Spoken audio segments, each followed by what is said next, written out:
Jesus, man, myth, or God. We believe that he was a reality. He was a historical person. And we need no proof. The similitude of the example of Jesus in the sight of Allah is like that of Adam.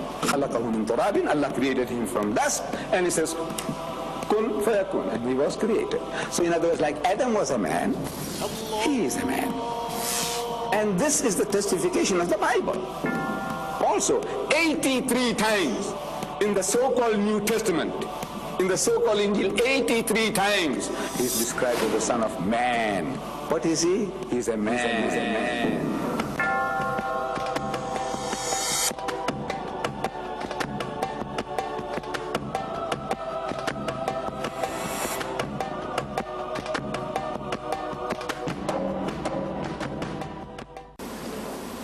أعوذ بالله من الشيطان الرجيم بسم الله الرحمن الرحيم يا أهل الكتاب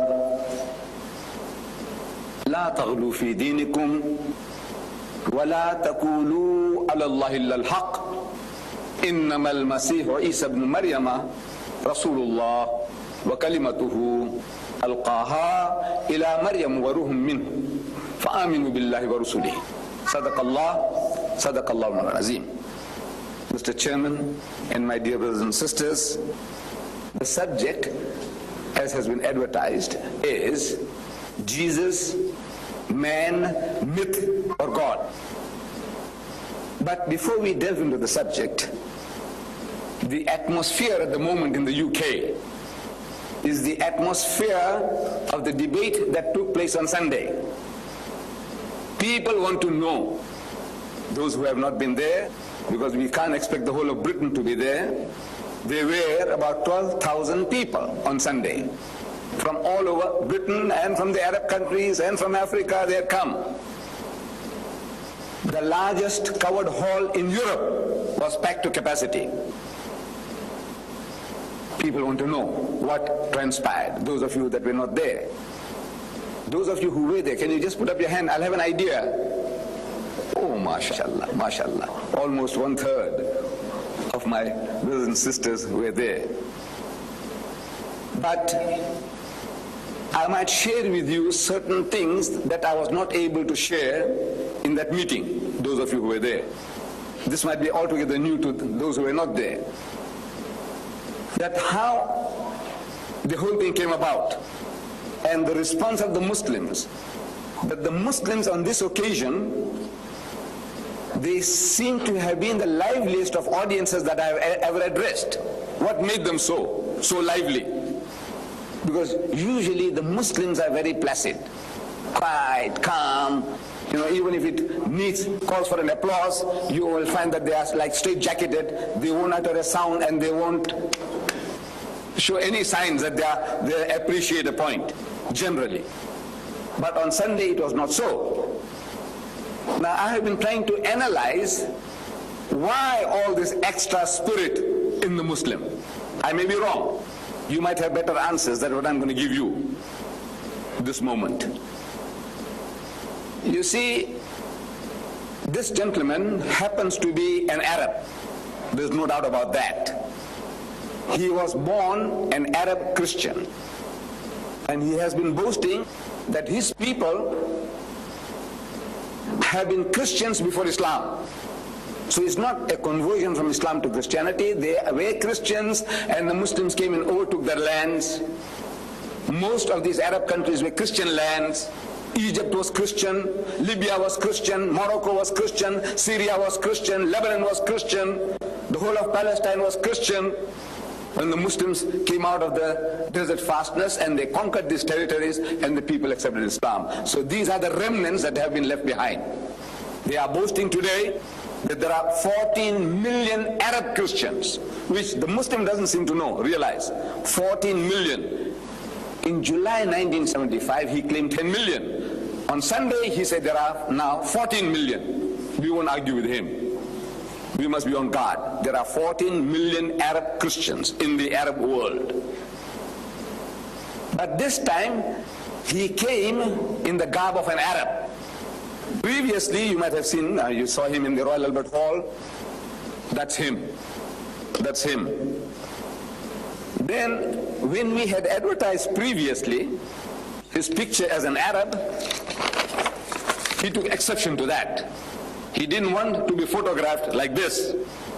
But this picture we got from his book, The Liberated Palestinian. We got it from here. Among some 3 million refugees, Palestinian refugees, he is a unique person. This born-again Christian evangelist in America, now an American citizen, he says he is liberated. His people are in hell, but he is in heaven. He is liberated. And the irony of his book is that on the cover, he puts the Israeli Star of David. Still, you know, a sting at the heart of any Muslim or Palestinian, the Star of David and the Israeli warplanes and the Israeli tanks. And he is liberated. But now this book, the Muslims hadn't seen this, because this is circulated mostly in America, trying to get sympathy of the American Jews and Christians to finance him in his work. But now when we printed this poster, the man didn't like it. He sent us his photo, taken in a studio, beautiful picture, which was advertised in the Sunday Times magazine section, Sunday Times. You can see nice, clean, shaven, you know, real a westernized Arab. No doubt about that. Now this is what people expected to see. A westernized man from America coming along and giving battle to the Muslim. But this man came like a wolf in sheep's clothing. He attired himself not only just a loose garb, but he put on that, I don't know what you call that, with that black band around. Regard, yes. And a nice jubba and a beard. He grew a special beard for the occasion. He says that, you know, he says it took him 3 months, you know, to grow that beautiful beard. In other words, a picture of deception. Naturally, the Muslim, when he sees that, you know, it hurts him. He says, now look, what are you up to now? Why are you camouflaging yourself? Then he thought he had one on us. You see, in the debate that took place in the Royal Albert Hall, the arrangement was that who speaks first depends on the tossing of the coin. And he won the toss.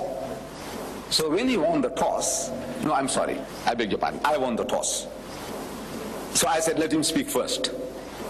I had a reason. My reason was that, look, I don't know what he has got. So whatever he produces, I will be able to refute them. I'll have an hour to refute what he has already said. So I said, let him speak. But for this debate, I had made up my mind that whatever happens, I must speak first.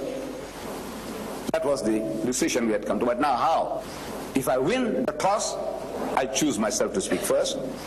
And if he loses, at the back of my mind, I said, this guy is a rebellious brawler. You know, he's the one who wants to put up a fight. If there's no fight, he wants to put up a fight.